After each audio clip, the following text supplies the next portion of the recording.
Most retail teams have a profit leak they never see. It's not theft. It's not a bad supplier. It's not a discount gone wrong. It's a number on a price tag that looks completely right and quietly costs you money every single day. The cause? Two words people use like they mean the same thing: markup and margin. Here's the thing. Markup and margin describe the same profit. They just measure it against different numbers. Markup is profit divided by cost. Margin is profit divided by the price you sell it for. That's it. That's the whole mistake.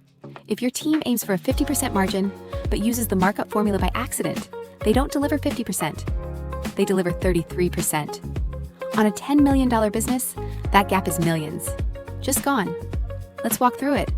You buy a product for $28. That's your real cost. Freight in, duties, the works. You mark it up 75%.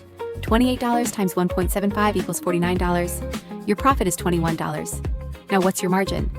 Most people say 75%. Wrong. It's $21 divided by $49. That's 42.9%. Same product, same price, same $21 in your pocket. Two completely different percentages. That's the trap. There are really only 4 formulas you need to remember. Markup percent is profit over cost, times 100. Margin percent is profit over selling price, times 100. To get price from a markup, multiply cost by 1 plus the markup. To get price from a margin, divide cost by 1 minus the margin. That last one trips people up. To hit a 40% margin, you don't multiply by 1.4. You divide by 0.6. You don't have to start from scratch every time. Markup and margin are tied together. Margin equals markup divided by 1 plus markup. Markup equals margin divided by 1 minus margin. So a 40% margin needs a 66.7% markup. A 100% markup, what retail people call keystone, lands at exactly a 50% margin. That's the one clean spot in the whole math. Apparel, gifts, accessories. They all live there. Keystone just means doubling your wholesale cost. 100% markup, 50% margin. It works great when your costs are predictable and shrinkage is low. It falls apart when freight, returns, and card fees eat into the spread. Grocery, electronics, anything with thin margins. The best pricing teams all do one thing differently. They share the same vocabulary. Nobody's doing math in their head during a line review. They just decide faster. Discounts are where it gets painful. Take a product with a 45% margin. Cost $30, retail $54.55. Run a 20% promo.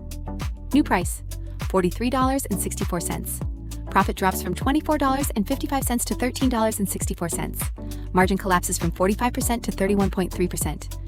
You just gave away 14 margin points. Once? That's marketing? Every month? That's a structural problem hiding as a campaign. The fix is simple. Set your margin floor first, then your discount ceiling falls out of the math. 35% floor means your max discount is about 11%, not 20. Sales tax usually doesn't touch your margin. You collect it from the customer, you send it to the government. A $49 product in an 8% tax, state rings up at $52.92. You keep $49.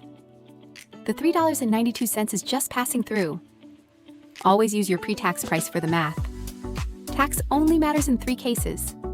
All-inclusive pricing where tax is baked in. B2B deals with use tax complications, and marketplaces that pay you a net different from your sticker. Every formula here works for one product.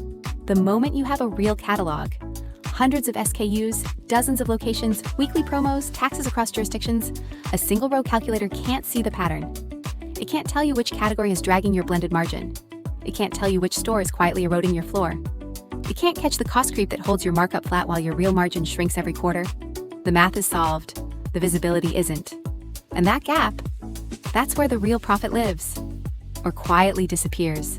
Losing hours on data analysis? Scoop investigates for you and provides answers in 45 seconds. Don't know why revenue dropped?